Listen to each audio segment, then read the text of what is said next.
My name is Kati Clements, and I am the coordinator of Learntech Accelerator, which is our new project started this March. And our goal is to teach the community and share our knowledge about how innovation procurement happens, and also to develop a new PCP and new PPI project proposals. We're going to talk about these instruments a little bit. With Ellinor, we have finished a 4-year project previously, which was a project called iMail. And Ellinor can discuss a little about her involvement in this project. I was the technical manager of that project, so I have fairly good knowledge of this PCP project. And maybe we can share some insights with you guys about how to use these kind of instruments, possibly in your own municipality, or if you are a supplier, how can you use it? Use these instruments to develop technologies together with the users. Okay, right. So first, I would like Ellinor to discuss a little about yourself and your story for how you got involved with innovation procurement, and also briefly to explain to us what is innovation procurement and what are these two instruments called PCP and PPI, pre-commercial procurement and public procurement of innovations. Okay, right. So I'm going to hand over. Okay, so my name is Ellinor Wallin. I work with digital education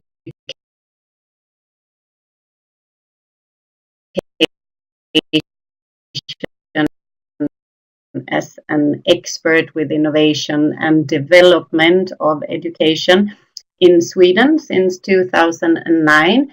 And in my job, I support national authorities as well as regional and local authorities in developing the digital education.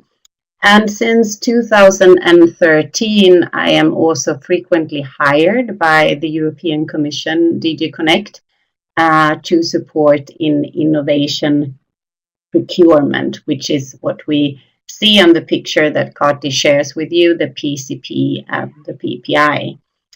As Kati said, we have been involved previously in a large European project, which is called, or was called, iMail, and that was the first and by now the only PCP project within the sector of education. And I wanted to share with you a little bit how we got started and how come that we initiated this kind of project, in order to show you that the needs from the buyers, the needs from the procurers always has to be in focus. That is the most important thing why you even start to think about a PCP and a PPI. So back in 2013 in Sweden, we had the highest amount of investment in learning technology or in ICT in the classrooms. We invested a lot of money. But at the same time, we could see that the results in the classroom, mainly in science, technology, engineering, and math, were getting lower, according to the PISA studies. So this was an equation that wasn't really good. Based upon that, I, together with a local authority, regional authority, and Vinnova, which is the innovation agency in Sweden, started to look at the instrument of PCP. And why did we do that? Because we were talking to the teachers and they said, yeah, there is a lot of digital tools on the market, but we don't see how we can use them according to our curriculum. There's just a lot of tools, and we are not sure that they are developed according to the needs that we have. So that was the reason why we started to look into that. We found a call because we understood that if we are going to do this, we have to do this together with some other procurers as well who have identified the same needs, and we need to get some support from other organizations. So we started together a consortium, and we applied for a project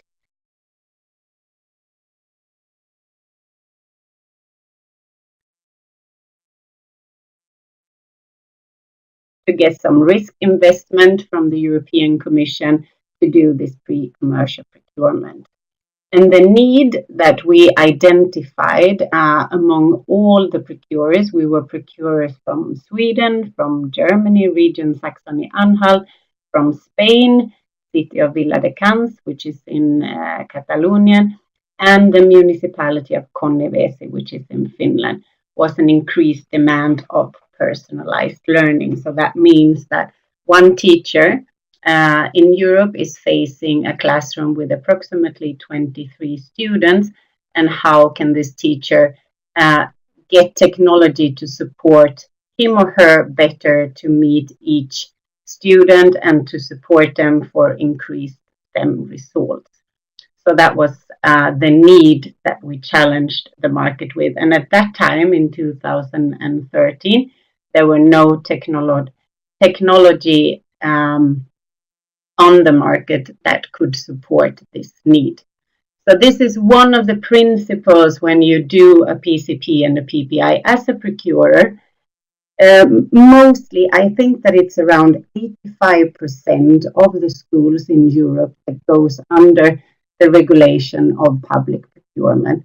So that means that when you do a purchase of a digital tool, a digital system, you have to use procurement. And what differs with innovation procurement and normal procurement is that when you use normal procurement, you buy a product that is already on the market. It has already been developed by someone else, by the industry, or whatever, but there is a product on the market. And the different, when you can use innovation procurement is when you identify a need of something that currently there are no solutions helping you to solve that need on the market.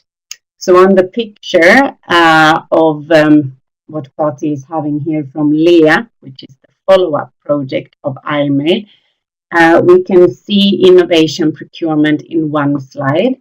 So what is PCP, pre-commercial procurement, is the yellow marked on the slide, and it's divided into 3 different stages. This is a kind of approach that you do when you realize that your needs versus the market is that there are no solutions there,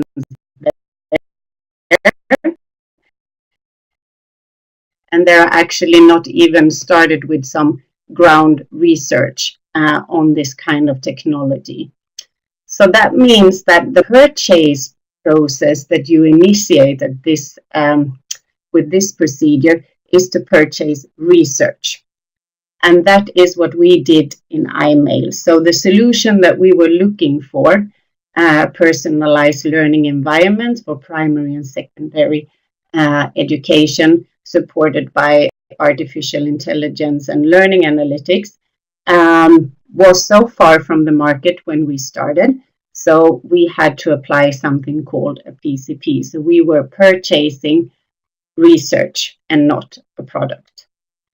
So at the end of iMail, we followed these stages, and we came to phase 3, where we ended up with 2 suppliers, one supplier from Finland and one supplier from Spain. And where we are now, as we enter LEA, is that we are about to initiate something what is called a PPI, which is procurement of innovation. It's now this procurement that we are going to do is a procurement of a solution. It's not a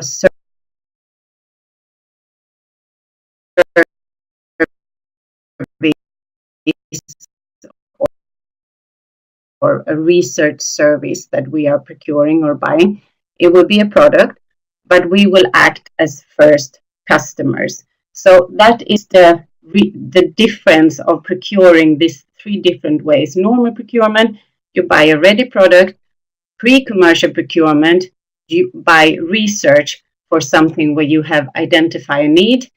And PPI, or public procurement of innovation solutions, you procure an innovation, which could be engineering of technology already existing on the market, and you will act as the first customer. So this is a very brief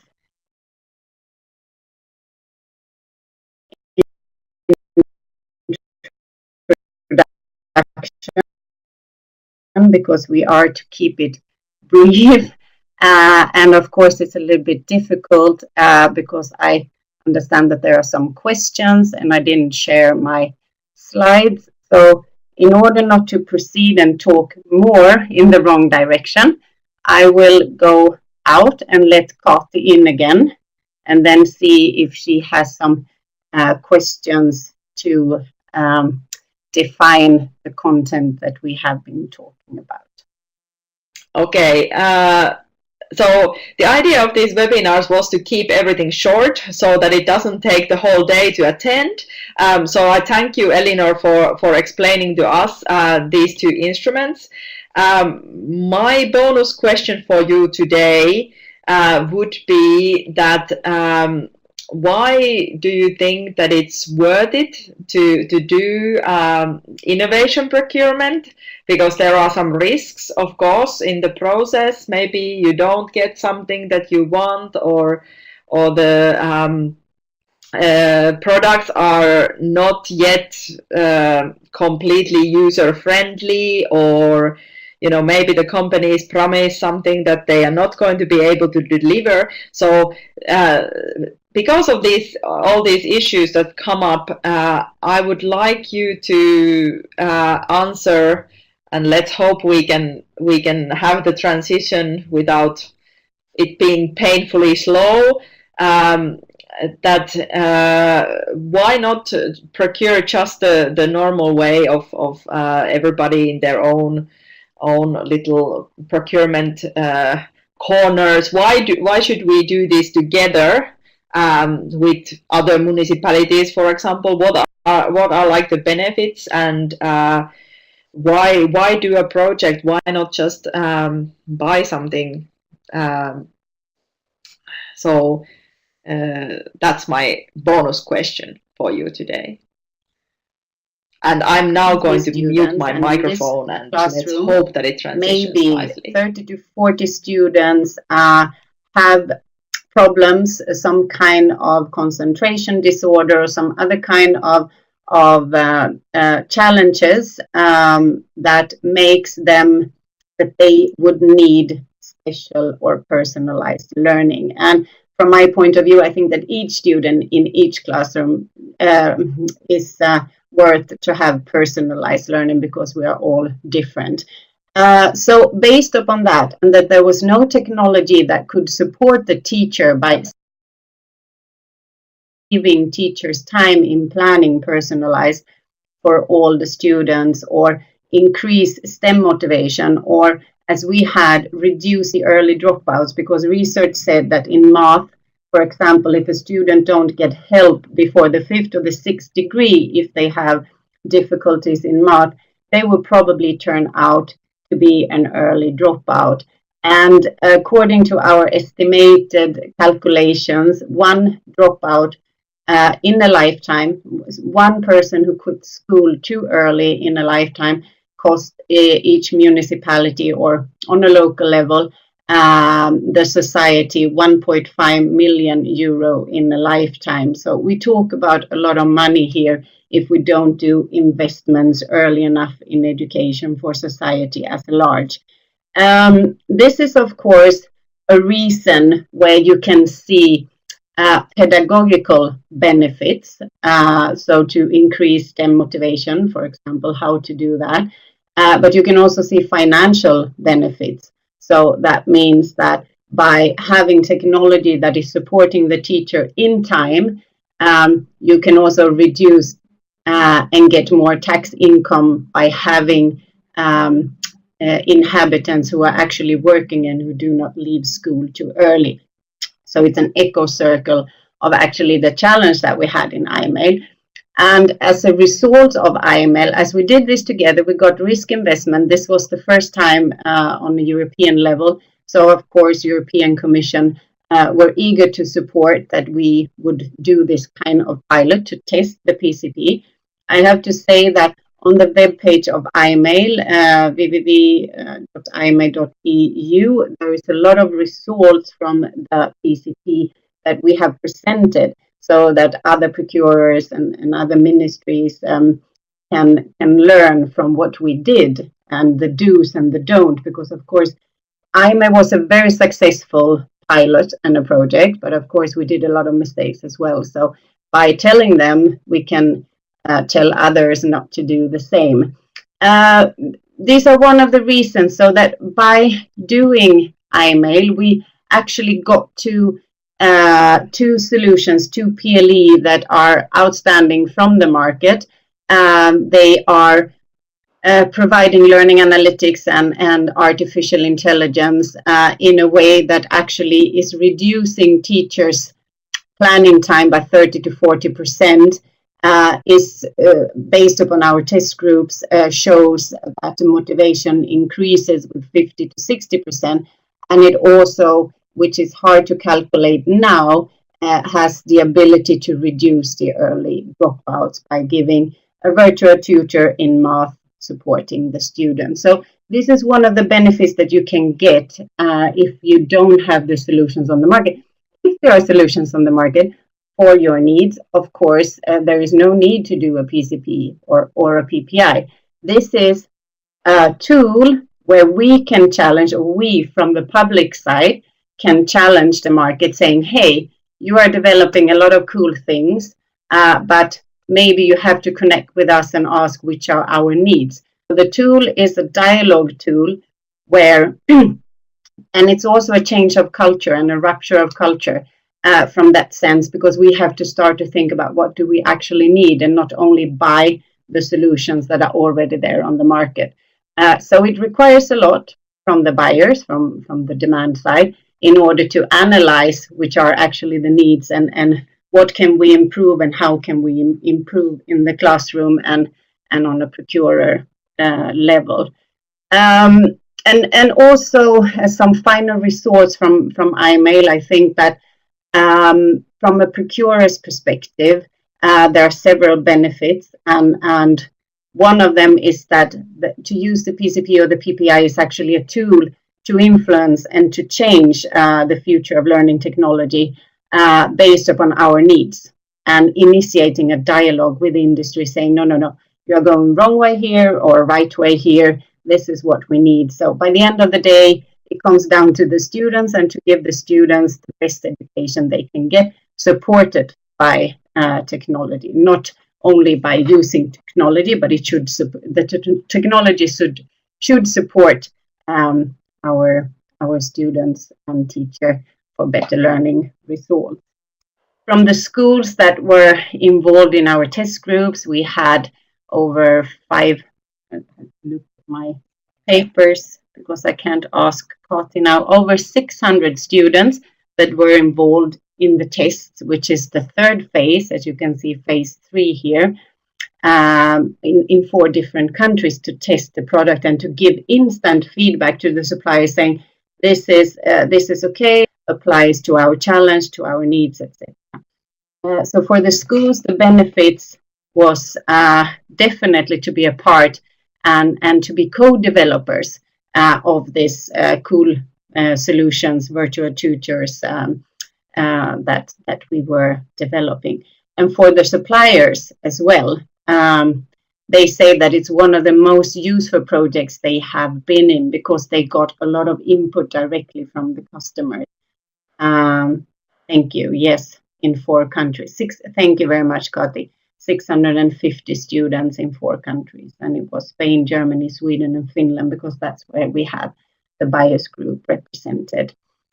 So definitely a lot of benefits. It's a completely new way on opening up education system. I would like to maybe end this long answer, but it's time to reform. It's time to open up. There is a lot of discussions about open innovation, which is to open up the transfer of knowledge chain, not only to research but also to the users, to the community, etc. So I definitely think that this is a way forward. This is a way how we can change and improve education, because technology is here to stay. So it depends on, we shall not let the industry tell us how to use the technology or which technology to use.